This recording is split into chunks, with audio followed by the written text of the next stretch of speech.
Bonjour et bienvenue sur Local Mania, le podcast du local et des amoureux des points de vente. Alors pour cette saison 2, on va partir à la rencontre de ces entrepreneurs. Non, pas ceux qui brillent sur LinkedIn, non, les vrais. Ceux qui préfèrent passer du temps avec leurs équipes, ceux qui créent des emplois à Lille, à Brest, à Marseille, ceux qui animent nos centres-villes et nos régions, ceux qui ont des idées un peu folles et qui les lancent dans la vraie vie. Bref, des belles personnes qui vont nous raconter, toute franchise, leurs belles histoires.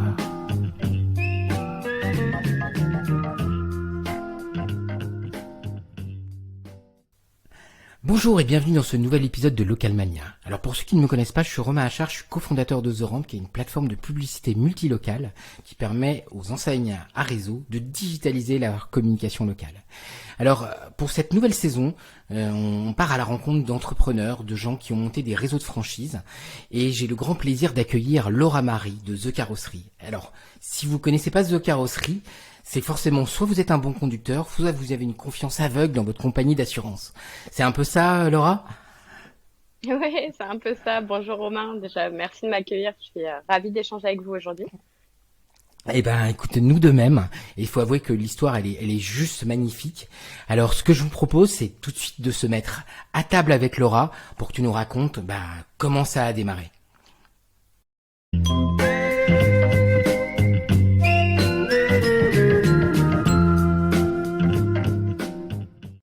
Alors, je vois que Laura t'a déjà pris ta tisane, donc tu es prête à répondre aux questions.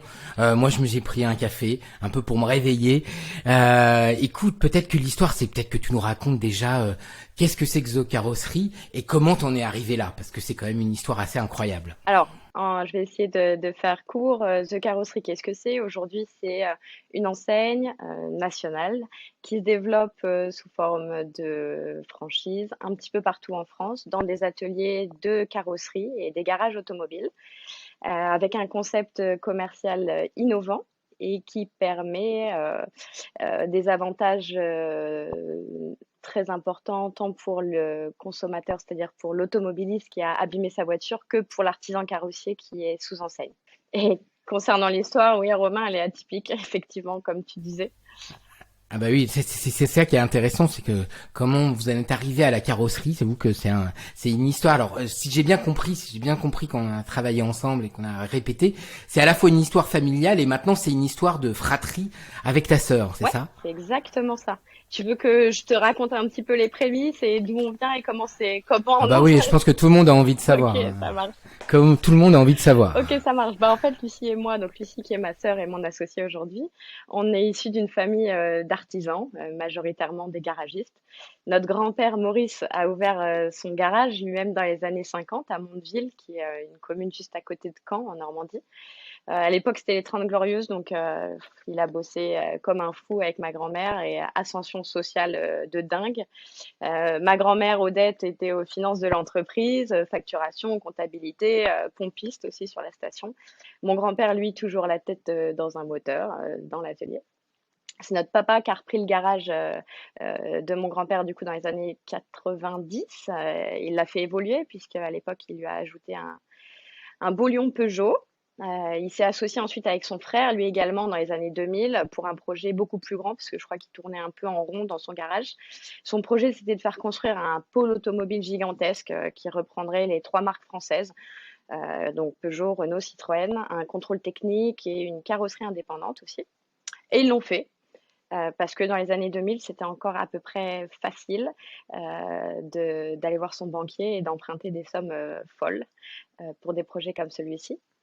Donc, mon papa, lui, c'était de formation, c'était un taulier, pas un financier, pas un commercial, pas un manager, je dirais même surtout pas un manager. Et avec les deux frangins, en fait, ils se sont assez vite retrouvés dépassés par la situation avec tous ces nouveaux garages. Ils sont passés de 5 collaborateurs à une équipe de plus de 30 personnes. C'était un peu, enfin voilà, ils s'attendaient pas à vivre tout ça. À cette époque, Lucie et moi, ah bah non, c'est plus du tout les mêmes règles ni les mêmes compétences qui sont nécessaires pour faire tourner ça, quoi. Lucie et moi, nous, à cette époque, on terminait tranquillou notre adolescence, en réalité. Alors, on a toutes les deux entamé des carrières, je dirais, très différentes déjà l'une de l'autre, mais aussi très loin de l'automobile, qui est là où on a grandi. Après le bac, Lucie, elle s'est orientée vers une prépa infirmière. Et puis ensuite, elle a commencé son école d'infirmière à Caen. Moi, après le bac, j'ai fait un BTS profession immobilière, donc rien à voir, en alternance. Elle aimait aider, moi j'aimais convaincre. Donc voilà, ça c'est le début c'est notre première vie dans le monde du travail. Mais notre papa nous faisait des appels du pied assez forts pour qu'on vienne l'aider, parce qu'il était un peu submergé. Et donc, crise des subprimes et puis difficulté aussi pour Lucie dans le milieu hospitalier. Du coup, virage à 180. On a quitté nos jobs respectifs pour retrouver nos racines en atelier dans le groupe familial. Donc ok, donc fini l'immobilier, fini les études d'infirmière, et là directement tu repars mettre les mains dans le cambouis pour aider ton papa. Je crois juste sur cette partie carrosserie en fait qui était un peu la brebis galeuse du groupe, non, c'est Ouais, ça? c'est ça, exactement. C'était vraiment le point noir encore l'atelier de carrosserie. Enfin, en fait, à l'époque, même quand on est arrivé dans les ateliers, ce qui était très compliqué, c'est qu'ils ont fait construire donc ces grands ateliers un peu partout, enfin à Bretteville-l'Orgueilleuse, qui était un secteur rural. Sauf que 3 nouveaux garages qui se montent d'un coup sur un secteur rural, et ben il faut remplir les ateliers de boulot. Et clairement, c'est ce qui manquait à cette époque. Donc nous, on a rejoint l'entreprise familiale pour donner un coup de main. Et le projet était super joli d'ailleurs sur le papier. Mais voilà, être une femme jeune en plus et la fille du patron dans des garages automobiles, bah, ça n'a pas été rose tous les jours. On s'est remonté les manches avec Lucie et on s'est transformé un peu en couteau suisse multitâche, très très loin de ce qu'on savait faire avant. Mais en fait, finalement, le terrain, et puis on a quand même grandi dans ce milieu, donc on a très vite trouvé nos marques et on s'est distribué un peu les tâches. Pour te résumer un peu ce qu'on faisait au démarrage dans le groupe, Lucie, elle était principalement aux commandes du garage Peugeot de Mondeville, donc le garage historique. Elle a appris à être assistante, comptable, chef d'atelier aussi, à gérer une équipe d'hommes majoritairement, et puis à piloter un peu les finances globales. Moi, de mon côté, je t'ai dit tout à l'heure que j'aimais convaincre. Donc, ma première mission, c'était restructurer les équipes et puis surtout d'aller remplir tous ces grands ateliers de boulot. Donc, un bon gros boulot de démarchage dans un premier temps et de prospection auprès des entreprises cannaises pour retrouver un peu, tu vois, une dynamique, un flux, exactement, un flux d'entrée atelier qui était nécessaire parce que ça allait vraiment mal à ce moment-là. Mais voilà, on savait aussi prendre la dépanneuse quand il fallait, même en talons aiguilles. Nettoyer les véhicules des clients quand tout le monde était occupé et qu'il fallait restituer. Enfin voilà, dans le feu de l'action pendant ces années. Et je crois qu'on peut dire qu'on a adoré ça. Donc là, vous mettez en effet les mains dans le cambouis, vous remontez les manches, et du coup, cette activité donc de la carrosserie, parce que c'est de là que est née en fait The Carrosserie quand même. Est-ce que tu peux nous détailler un peu la Mais en chose? fait, du coup, on a fait ça avec Lucie. Enfin, on a commencé à retrouver un bon équilibre, une très bonne dynamique business un peu partout, sauf dans la seule boutique qui persistait à perdre de l'argent, et c'était la carrosserie. Donc j'ai pris mon attaché case et je me suis posée dans le bureau de la carrosserie pour essayer de comprendre comment fonctionnait cette activité et pourquoi finalement on n'arrivait pas à générer de la rentabilité ici. Notre papa en fait avait. Ce qui est incroyable, c'est que normalement, ce qui est juste, excuse-moi de te couper, mais ce qui est juste incroyable, c'est que d'habitude, en général, on va se dire bon bah, je vais me concentrer là où il y a de la rentabilité, là où c'est facile. Et vous avez fait l'inverse, c'est-à-dire je vais aller justement essayer de comprendre pourquoi cette partie marche pas. Et c'est un chemin finalement presque, c'est le chemin le plus compliqué en fait. C'est ça qui est Bah ouais, incroyable, quoi. Romain, mais en fait, il y avait un outil de travail qui était tellement phénoménal, en fait. C'est la carrosserie, elle a été flambant neuve avec un outillage de folie dernière génération. Quand on ouvre une carrosserie, c'est déjà un investissement, allez, on va dire au minimum de 100 000 euros de matériel, entre la cabine, le labo, les aires de préparation, les centrales d'aspiration, enfin voilà, tout l'outillage nécessaire pour faire du bon boulot. Donc on avait ça, qui avait 5 ans d'ancienneté, donc vraiment neuf, des charges importantes du coup, parce que si c'est neuf, c'est qu'il y a encore quelques crédits à payer à la banque. Et, euh, et tu dis, je voyais des clients rentrer, il y avait de l'activité en carrosserie, mais dès qu'on voyait le comptable en fin d'année, il nous annonçait des chiffres catastrophiques. Donc, il fallait qu'on réussisse ici. Il y a pas de, c'était un objectif. Donc, il a fallu se poser et comprendre pourquoi est-ce qu'on n'y arrivait pas. Et du coup, alors je te parle de ça, je devais avoir quelque chose comme 23 ans, je crois.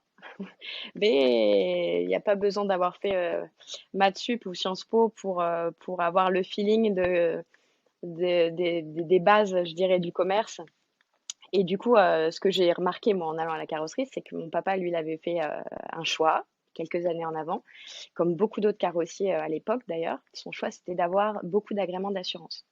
Donc, il y avait du travail en atelier, il y avait un beau flux, mais pas du tout assez de rentabilité sur le tarif où on vendait nos heures de travail aux assureurs avec qui on avait un agrément. Peut-être pour ceux Et c'est qui, donc peut-être pour ceux qui connaissent pas le concept de l'agrément, parce que en fait, moi je l'ai découvert avec toi.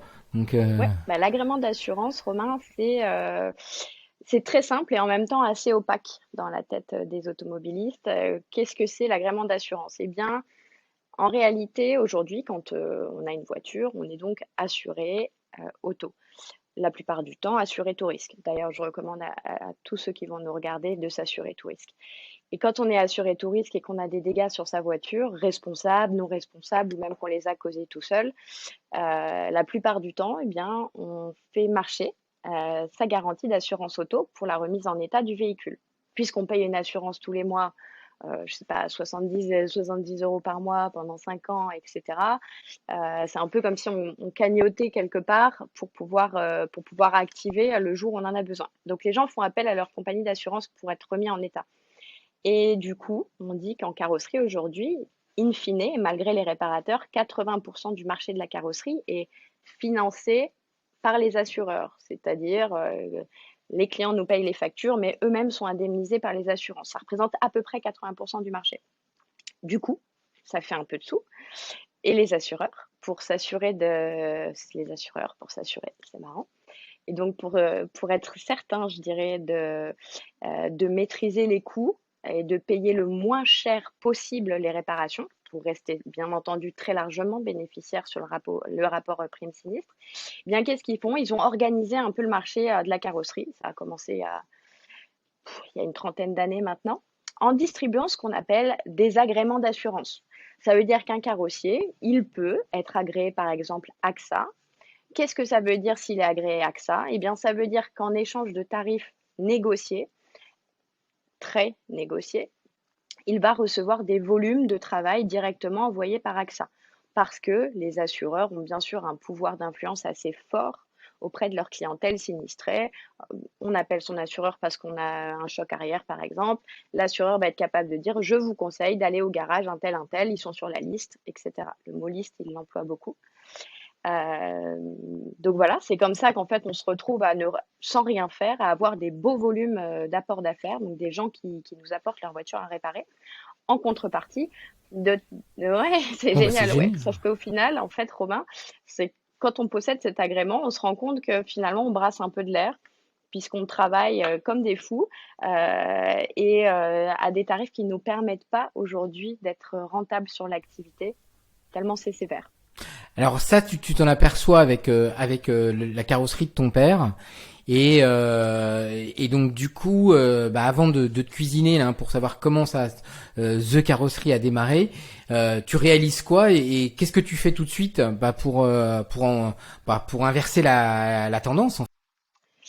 Alors, ben voilà, nous, moi, c'est ce que j'ai constaté en fait. On avait du boulot, mais clairement, on vendait pas nos heures suffisamment élevées avec ces agréments d'assurance. Du coup, ben, on a fait un choix avec Lucie en 2013. On a décidé, comme tout le reste du groupe à ce moment-là allait plutôt bien, on a décidé de prendre le risque de quitter tous nos agréments d'assurance et donc de perdre ces apports d'affaires faciles pour tenter de travailler D'accord. différemment. Et c'est là que finalement, sans le savoir, on prenait la décision la plus folle, je pense, mais aussi la meilleure qu'on ait pu prendre de toute notre vie professionnelle.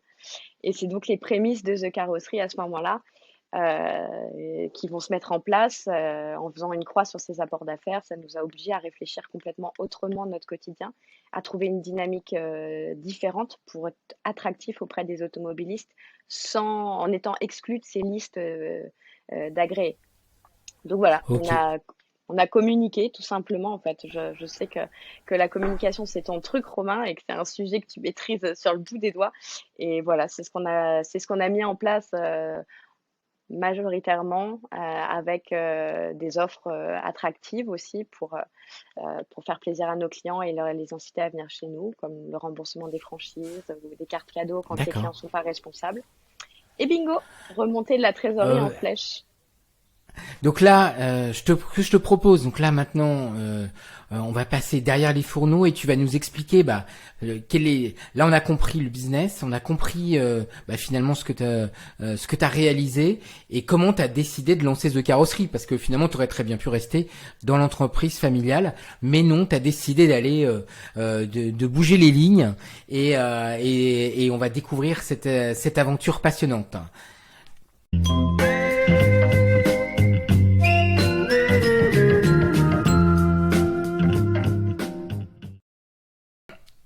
Donc maintenant, tu as décidé de mettre le turbo. The Carrosserie, ça vient d'où le nom?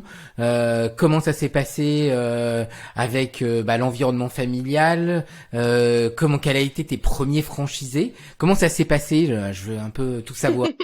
Alors en vrai, il y a une assez longue étape entre ce que je viens de te raconter, c'est-à-dire un nouveau concept, moi dans ma carrosserie derrière mon comptoir, et The Carrosserie avec des franchisés. Il y a eu quand même quelques petites étapes qui se sont passées. La première étape, c'est d'abord qu'en réalité, Lucie et moi, comme tu le disais, on était très très bien dans le modèle familial. On pensait pas sortir de ce cadre un jour. Et même si on a toujours eu cette petite flamme d'entreprendre, en fait, c'est d'autres carrossiers qui sont venus à nous et qui nous ont, je dirais, contactés et fait ouvrir un petit peu les yeux. Ils tombaient notamment sur notre site web ou c'est des fournisseurs du métier qui leur parlaient de notre carrosserie, de notre modèle. Et à force d'échanger avec tous ces carrossiers qui nous appelaient, on a constaté que le problème de rentabilité n'était pas que chez nous, dans notre établissement, il était Ouais. assez généralisé dans la profession.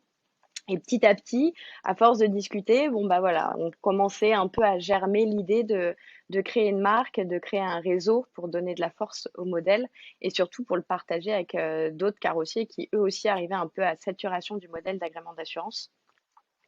Et c'est ce qui s'est passé. Ouais, c'est un peu. Alors, j'imagine qu'on dans ce secteur-là, déjà deux femmes, deux sœurs qui décident. C'est un peu David contre Goliath. C'est-à-dire que les carrossiers, ils ont un business et vous leur dites, vous arrêtez ce business-là et vous allez travailler autrement. On a dû vous prendre pour des folles, non? On nous a pris pour des folles et je dois te dire qu'ils avaient un peu raison. Il y a forcément une part de... Non, mais c'est vrai, il y a une part de folie et d'insouciance dans notre prise de décision et dans ce projet. Mais ce qui est important, c'est que Lucie et moi, on était convaincus, en réalité, dur comme fer, que ça allait fonctionner. C'est ce qu'on a fait dans notre carrosserie quand on a arrêté ces agréments pour changer le modèle. On était sûr que ça allait fonctionner. On n'en a pas douté. On s'est donné les moyens pour que ça fonctionne. On a beaucoup travaillé. On a beaucoup fait parler de nous. On a bichonné nos clients pour qu'ils nous en fassent gagner d'autres.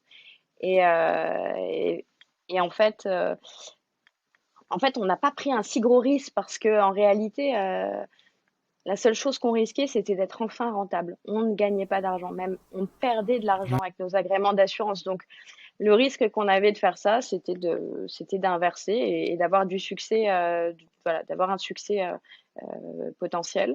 Donc, c'est ce qu'on a fait. Et puis, effectivement, après, bah oui, dans la profession, c'est- je dirais que ça a été un atout, ça l'est encore. Ça peut être un atout et une faiblesse d'être une femme. Le tout, c'est d'avancer et d'essayer de faire changer un peu la place des femmes dans notre secteur d'activité. Quand on a préparé le sujet, tu m'avais parlé parce que on a parlé de l'agrément en effet du taux horaire, mais ça allait beaucoup plus loin. Je crois que tu avais deux anecdotes. Moi, je m'en rappelle d'une où tu me racontais qu'il y avait des carrossiers qui étaient un peu exsangues, qui avaient plus de véhicules de courtoisie et qui étaient obligés d'en louer. C'est-à-dire parce qu'ils avaient leur accord avec les assureurs.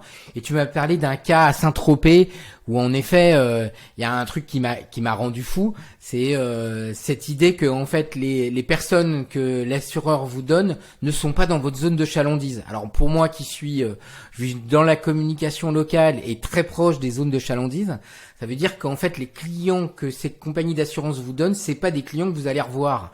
Donc ça m'a troublé quand tu m'as raconté ça. Ouais, c'est hyper vicieux. Alors, s'il y a des carrossiers qui nous regardent, évidemment, je vais pas citer la compagnie d'assurance en question, mais ils vont très bien la reconnaître. Effectivement, il y en a une qui est absolument spécialisée et qui en plus fait partie des leaders sur le marché de l'assurance auto, qui a une stratégie très particulière et in fine assez intelligente, mais qui fait beaucoup de mal aux carrossiers. C'est de leur donner donc un agrément, leur envoyer une très grosse quantité de travail à des conditions ultra remisées. Mais pour que les carrossiers ne puissent pas quitter cet agrément, ou en tout cas ne puissent pas le quitter de façon indemne en ayant récupéré une nouvelle clientèle, ils envoient les clients de la zone d'à côté, en réalité. On n'a pas, si j'étais carrossière ici à Mondeville, je ne recevrais pas les clients ni de Caen ni de Mondeville. On irait les faire chercher à plus de 40 kilomètres, 30-40 kilomètres, pour s'assurer que si demain je souhaite résilier mon assurance, mon agrément d'assurance, bah, ces automobilistes ne viendraient pas chez moi de façon spontanée. Donc c'est Ça veut assez dire fou. qu'en plus, c'est-à-dire qu'en plus du temps passé et des taux horaires, en plus il faut aller chercher le véhicule à 40 kilomètres, ce Ouais, ouais, ouais, qui prend ouais, du ouais. temps en plus. Tu parlais du secteur de Saint-Tropez tout à l'heure. Et c'est marrant parce que j'ai reçu la semaine dernière des nouveaux franchisés chez nous et qui sont de ce secteur-là. Ils m'expliquaient qu'effectivement, quand tu es dans les terres, c'est-à-dire un petit 30 minutes de Saint-Tropez, l'été c'est 1 heure et demie, voire 2 heures. Et parfois, effectivement, ça fait partie du service que l'assureur promet à ses assurés. Et donc, il impose au réparateur d'aller chercher le véhicule. Je te dirai pas le prix où ils sont payés parce que c'est Non, mais symbolique. On peut même pas embaucher quelqu'un pour le faire en réalité. Et on peut se retrouver facilement à prendre 2, 3, 4 heures de son temps dans la journée pour faire ce qu'on appelle du service à domicile. Et tout ça, ben, sans rémunération, en tout cas sans rémunération juste. non, Et ouais, ouais, c'est fou. Mais en même temps, le carrossier, il se dit, si j'arrête demain, les 10 voitures que j'ai dans mon atelier, bah, je les aurai plus. Donc, tu vois, il y a un espèce de truc vicieux qui se dit, demain, j'ouvre ma porte sectionnelle pour qui? Si j'arrête, puisque j'ai pas ouais. communiqué depuis 10 ans, puisque comme mon père, j'ai même pas écrit le mot carrosserie sur le bardage de ma boutique. Enfin, tu vois, il y a tout Hmm. un. C'est pas des communicants à l'origine, les carrossiers, donc ils sont un petit peu laissés porter. Pas tous, mais une partie sont un peu laissés porter par ces agréments. Et ils se retrouvent ben, étriqués aujourd'hui dans un système un peu compliqué de s'en sortir, quoi. Alors politiquement, si on revient dans l'histoire politique, en 2014, je crois qu'il y a la loi Hamon justement qui change un peu la donne, puisqu'en fait vous êtes libre de prendre votre réparateur. Encore faut-il le connaître, parce que moi aujourd'hui on me dit réparateur au carrossier, je sais pas qui aller voir, hein, mais ça a quand même dû aider et porter un peu de l'eau à votre moulin finalement, cette modification de la loi. Carrément. Carrément, Romain, tu as tout à fait raison de le préciser. Donc il y a cette loi, la loi Hamon, qui est entrée en vigueur réellement en 2015. Elle est venue officialiser en fait le libre choix du réparateur pour l'assuré. Voilà.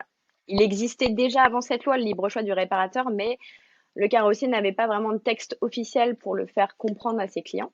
Ça veut dire quoi concrètement le libre choix du réparateur? Ben, ça veut dire que dans les faits, lorsqu'un automobiliste a un sinistre avec son véhicule, et qui souhaite faire marcher ses garanties d'assurance auto pour les réparations, il peut aller chez n'importe quel carrossier, même si ce carrossier n'est pas sur la fameuse liste recommandée par l'assureur. Ça veut simplement dire, en fait, si le carrossier n'est pas sur la liste, ça veut simplement dire qu'il n'a pas d'accord tarifaire spécifique avec l'assurance, mais rien d'autre. L'assureur, il va faire exactement la même procédure, c'est-à-dire il va faire venir un expert automobile mandaté qui viendra voir le véhicule du client dans le garage que le client aura choisi et il définira avec le réparateur les travaux à réaliser pour ce sinistre. Et l'assurance, elle est obligée d'indemniser les travaux à 100%, que le réparateur soit agréé ou non agréé.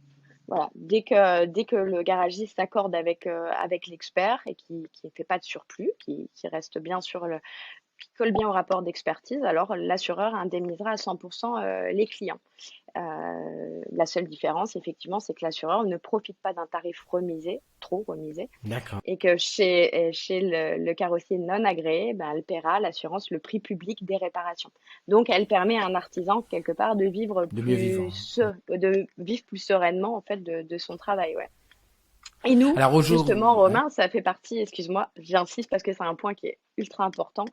Dans notre quotidien, on a justement la lourde tâche aujourd'hui de véhiculer un maximum ce message et de faire entendre aux gens, et c'est ça le plus difficile, qu'ils peuvent choisir le carrossier du bout de la rue s'ils ont envie, ou celui qui est à côté de leur travail, ou celui parce il y a un membre de leur famille qui y bosse. C'est vraiment à eux de choisir, même si ce réparateur n'est pas sur la liste de recommandations. D'accord. C'est la loi, ils ont le droit.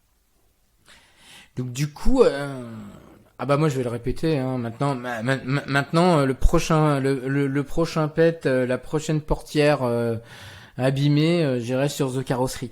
Mais ça c'est sûr. Mais alors du coup, donc là je vois, je suis convaincu. Mais alors tu l'as dit, hein, toi tu as la force de conviction. Aujourd'hui, vous avez convaincu combien de carrossiers de rejoindre votre initiative et The Carrosserie? Eh bien, c'est ça la bonne nouvelle, Romain, c'est qu'avec de la détermination, finalement, quand on croit à son projet et qu'on travaille aussi, c'est vrai, ça c'est important, on travaille beaucoup, mais quand on y croit dur comme fer, qu'on soit homme, qu'on soit femme, que ce soit David ou que ce soit Goliath, eh bien, on peut quand même déplacer des montagnes. Et aujourd'hui, on frôle les 100 ateliers de réparation un peu partout en France en 6 ans, à peine 6 ans, 5 ans et demi d'activité commerciale, je dirais. Et donc c'est chouette, c'est très très chouette.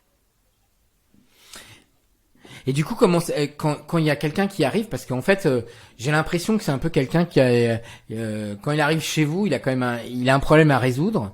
En combien de temps finalement vous arrivez à inverser la vapeur pour que finalement il retrouve déjà des marges supérieures, de la rentabilité et finalement aussi le plaisir de mieux travailler parce que j'imagine que tous les carrossiers c'est quand même des gens qui sont passionnés quoi. C'est clair.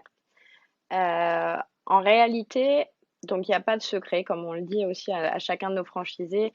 Il y a un bon concept, c'est sûr, mais aussi du travail. Il n'y a pas de miracle. Pour qu'ils y arrivent, en fait, le plus important, c'est déjà qu'ils y croient, qu'ils aient envie de faire ce grand chamboulement, qu'ils soient déterminés. Et ils doivent bien entendu, avant toute chose, faire du super boulot dans le quotidien avec leurs clients. Ça, aucune enseigne peut le faire à leur place. C'est vraiment déterminant pour y arriver. Hmm. Après, nous, bien sûr, on a notre technique d'accompagnement, bien entendu. Et on appelle ça un peu les 4 secrets chez The Carrosserie. Donc, ils sont en fait 4 leviers qu'on a pour aider nos artisans à du coup inverser la vapeur, comme tu le dis.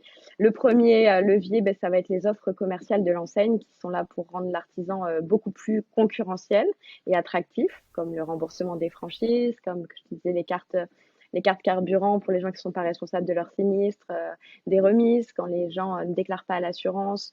Voilà, on a tout un tas d'offres aussi pour les professionnels, du parrainage, etc. Donc ça, c'est le levier numéro 1 pour l'attractivité. Ensuite, le levier numéro 2, ça va être la communication. On communique énormément en local et ça va te plaire pour nos carrossiers, pour les rendre du coup plus visibles et les aider à développer leur Plus visible. notoriété surtout. Ouais. Ils sont souvent un peu cachés, un peu pudiques, donc le but c'est de les pousser, de Ouais. les mettre en avant.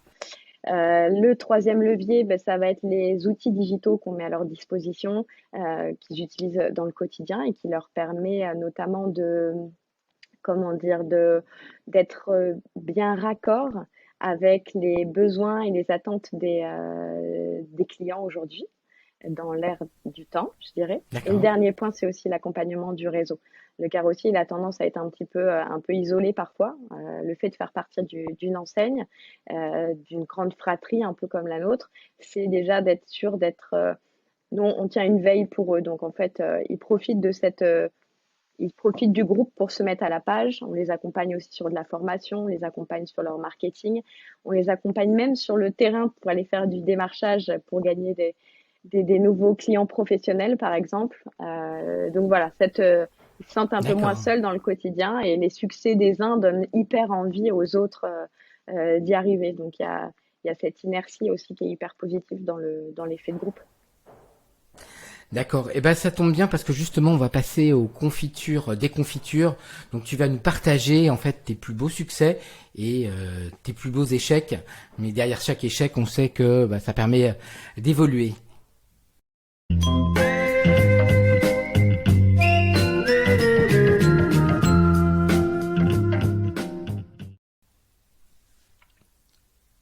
Alors, tous les patrons que j'ai interviewés me parlent toujours de l'humain. L'humain, c'est important. C'est important pour quand on sélectionne une personne qui va venir dans ta franchise. Ça peut être la plus grande des réussites ou le plus grand fiasco. Mais toi, tu as aussi plein de réussites. Parce que là, on parle que de The Carrosserie. Mais peut-être que tu nous parleras de The Pare-Brise, je sais pas, ou dans les projets futurs. Mais en tout cas, ça continue sur la même voie. Donc, si tu peux nous partager, en effet, toutes les belles choses qui sont arrivées, et puis des fois des choses qui ont fait que vous avez changé peut-être votre fusil d'épaule ou changé de réflexion parce que ça n'a pas marché, quoi. Voilà. En vrai, à cette question, Romain, j'ai pas de réponse précise. Euh, Quand on parle de succès ou ou d'échec, euh, je considère pas être dans le succès actuellement. Et j'ai pas l'impression qu'on ait eu d'échec non plus. En fait, on a plutôt une suite logique des choses, plutôt une bonne croissance avec des petits tests, effectivement, des choses qui ont mieux marché que d'autres, mais qui s'inscrivent pas pour moi dans des échecs plus des tests moins concluants. Après, comme tu le disais tout à l'heure, l'humain a une part, mais bien sûr essentielle dans notre quotidien d'entrepreneuse et dans l'ascension, je dirais, de The Carrosserie. Juste pour te... Enfin voilà, le métier de carrossier peintre, c'est un métier vraiment magnifique. C'est un métier peu connu. C'est un métier d'art, de passion, qui demande des vraies compétences et qui s'acquiert vraiment qu'avec de l'expérience, des années de travail. C'est très très dur aujourd'hui de trouver des bons carrossiers. Ils sont artisans. L'artisanat, c'est quoi? C'est l'humain qui met son savoir-faire au service d'autres humains.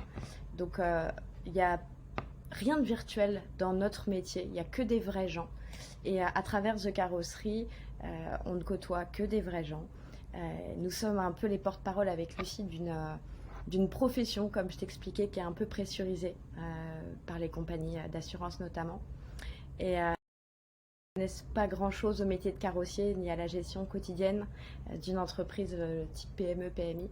Ils ont tendance, ces gens-là, à déshumaniser notre métier et à le réduire qu'à des stats, à des ratios, à des rapports coûts, moyens, sinistres, etc. Nous, avec Lucie, notre vraie force, je pense, c'est qu'on connaît les sacrifices que demande ce métier. On les a vus avec notre papa, avec nos tontons.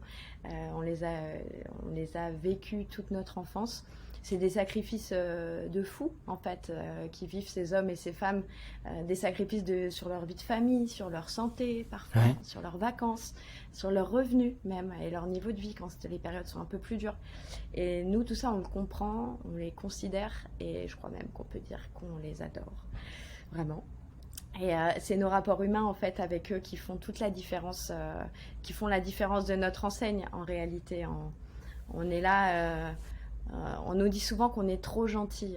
Moi, personnellement, Romain, je réponds à ces gens-là qu'on n'est jamais trop gentil. C'est surtout pas un défaut d'être quelqu'un de gentil. Je suis convaincue qu'on peut faire du business en étant profondément empathique et sympathique. Alors peut-être un peu moins vite, peut-être avec un petit peu moins de marge ou un petit peu moins de chiffres, mais en restant soi-même, humaine et heureuse de faire ce qu'on fait chaque jour. Donc voilà, au risque de passer pour une bisounours, oui Romain, l'humain est la raison de notre succès, si on peut appeler ça un succès. Bon, écoute, ça chauffe et on va parler un peu de tous tes nouveaux projets pour 2023. Et je crois il y en a pas mal. Et puis il y a pas mal de choses à continuer. Donc je passe à tout feu tout flamme.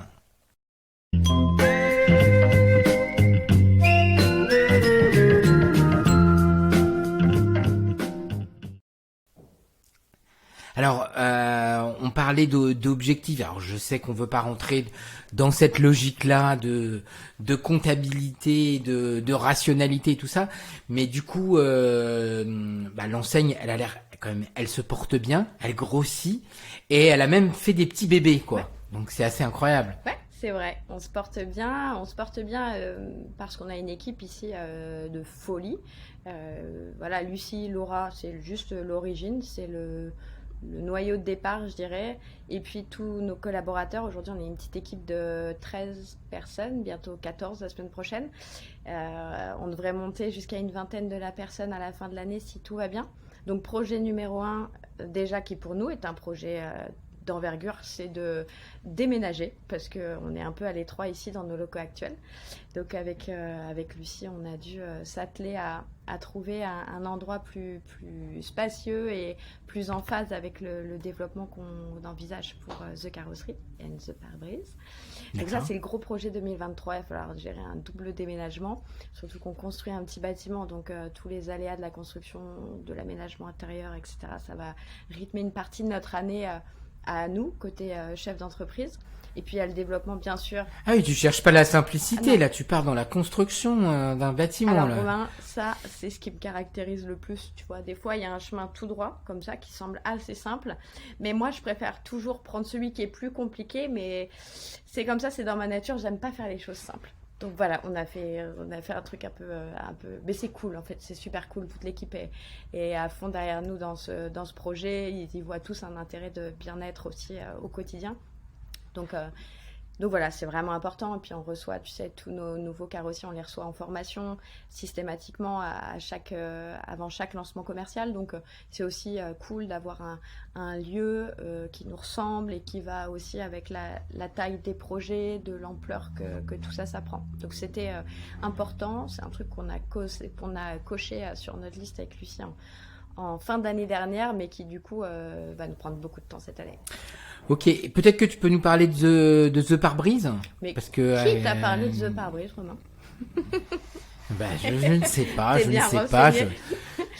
Ouais, alors là c'est pareil, moi tu sais, je suis assez pipelette, je pourrais t'en parler pendant des heures. En réalité, le vitrage automobile, c'est un métier de carrossier, de garagiste. Mais comme disait mon grand-père, il me disait, ma pauvre petite fille, les garagistes, ils ont été trop laxistes, ils se sont fait tout prendre. En effet, tout ce qui était à peu près rentable dans le métier du garagiste, eh bien, quelqu'un est venu l'extirper pour en créer une profession à part entière. Je sais que tu penses déjà à Carglass. Je te parle des pneumatiques, par exemple, qui était une belle source rémunératrice pour les garagistes. Donc maintenant, il y a tout plein d'enseignes dédiées aux pneumatiques. La petite mécanique, la mécanique rapide. Donc maintenant, tu as des centres auto. Et aussi le vitrage. Le vitrage automobile, c'est une partie que les carrossiers et les garagistes aiment beaucoup, parce que c'est une tâche assez simple à réaliser et sur laquelle on réalise des marges qui sont plutôt sympas. Et du coup, ça fait aussi partie des choses que les garagistes se sont fait un peu piquer au fur et à mesure des années avec l'arrivée de toutes ces enseignes. Les gens aujourd'hui pensent que pour remplacer un pare-brise, il faut aller dans un centre dédié vitrage, ce qui est absolument faux. Et du coup, tous nos carrossiers, au fur et à mesure du temps, nous disaient « Ah, c'est bien les filles, on bosse en carrosserie, c'est super, mais on voudrait aussi refaire du pare-brise. » Or, aujourd'hui, avec une marque comme The Carrosserie, qui porte bien le nom de son activité, on n'arrivera pas, c'était notre conclusion, on n'arrivera pas à retrouver un élan de la part du consommateur pour aller dans un atelier de carrosserie pour faire un vitrage, puisque on est tous formatés désormais, voilà, à aller en centre de vitrage. Donc l'idée, on a créé donc la petite sœur de The Carrosserie, qui est The Pare-Brise, qu'on intègre à part entière au concept aujourd'hui. Et un carrossier peut choisir une marque, les deux, ou une seule marque ou bien les deux. Et The Pare-Brise, ça a pour objectif, pareil, de les mettre un peu dans la lumière et de redynamiser leurs entrées ateliers sur la partie vitrage. Beaucoup de gens sont sur des secteurs plus ou moins ruraux, à 10-15 bornes de la grande ville. Ils ne savent pas qu'ils peuvent faire leur pare-brise au bout de la rue sans aller forcément sur la périphérie de l'agglo à côté. Et donc voilà, c'est ça l'essence de la marque The Pare-Brise, c'est redonner un peu de flux atelier vitrage pour les garagistes. Bon, écoute, t'es vraiment le Robin des Bois des garagistes. Hein. tu leur diras. Ah bah oui, carrément. Attends, tu redonnes de la valeur quand même à des métiers de passion. On va parler un peu de digital parce que c'est un peu ma marotte et je sais que quand tu m'en as parlé, c'était assez incroyable parce qu'en fait tu n'arrêtais pas de me parler de digital, d'acquisition, de lead, de choses comme ça. Et donc j'aimerais bien qu'on en parle brièvement et puis ça comme ça nous permettra de boucler cette boucle. Donc maintenant et le digital dans tout ça.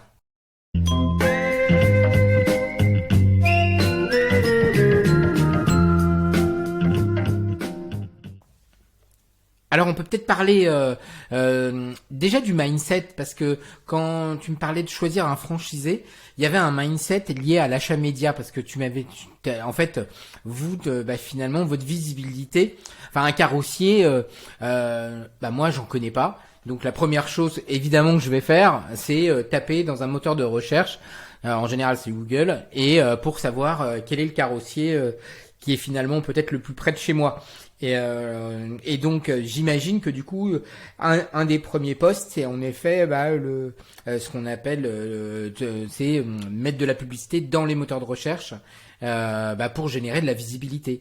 Et donc ça c'était quelque chose qui était manifestement assez important pour toi d'avoir ce mindset d'aller au-delà de simplement faire bien son métier, mais c'est aussi de comprendre que il faut aller chercher le client et il faut aller chercher là où il fait sa recherche en fait. Absolument, Romain. En réalité, bah oui, il y a eu sur la partie digitale. Alors n'oublions pas que Lucie et moi, on est des filles de garagistes, hein, donc on sortait du garage.